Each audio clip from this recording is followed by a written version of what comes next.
Heute möchte ich euch ein bisschen erzählen über die Hero Mineral Eyeshadows oder Shimmers. Es gibt sie in viele Farben, aber wir hören immer mal wieder, oh nein, lose Puder, Angst, wie was. Aber mein Ziel heute ist, ich zeige euch, dass es super einfach ist und überhaupt nicht schwierig. Du brauchst kein Make-up-Artist zu sein, um damit zu arbeiten. Sie sind vielseitig. Es ist nur Puder, also es hält ewig im Sinne von Haltbarkeit und die creasen nicht, gehen nicht in den Falten und man hat unendlich viele Möglichkeiten. Und die drei meist gemachte zeige ich mal auf meine Hand. Ich habe hier ein paar coole Farben ausgesucht, zum Beispiel Navy Baby, das ist so ein Blau. Also man kann natürlich als erstes einfach das Pulver so wie es ist nehmen. Ich arbeite immer gerne aus dem Deckel. Man ist gewöhnt, um so Art zu malen damit. So, macht das lieber eher nicht. Am besten tupft man so den Puder auf dein Lid. Weil dann verschmelzt es mit deiner eigenen Hautöle. Also das hier ist jetzt die trockene Pudervariant. Nun könntest du auch einen Concealer nehmen oder wenn du flüssig Foundation hast. Ich habe hier einfach eine von Hero und nehme ein bisschen hier auf meine Hand.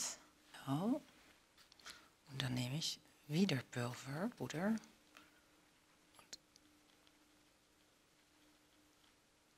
vermische das. Und wie man sieht, verwendet das jetzt in einer Art matte Lidschatten. Also hier ist es noch einigermaßen glänzend und hier wird es jetzt eine matte Ton. Dann gibt es noch eine Möglichkeit für Leute, die es sehr gerne shiny haben möchten. Ich tauche meinen Pinsel einfach in dem Wasser und nehme wieder ein bisschen Puderpulver in den Deckel und guck mal, was hier passiert.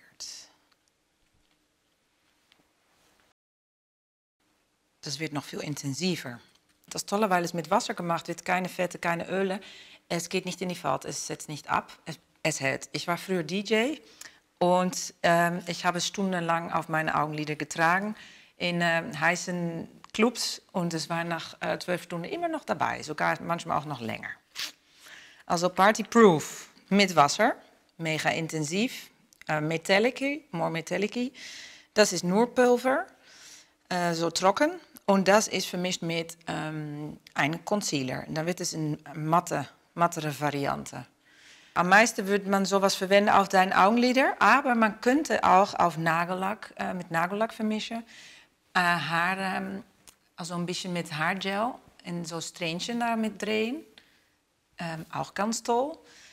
The sky's the limit. Ich habe auch sogar mit meinem Sohn Kunst damit gemacht. Weil er mag gerne Glitzer und wir haben ja keine normale Glitzer zu Hause. Und dann meinte ich, ich habe noch eine ganz tolle Hero Shimmer, Boogie Nights heißt die. Und es war der Hammer. Er hat das so über sein Art Project hingeworfen. Und es sah super aus. Also wirklich, gebt das eine Chance.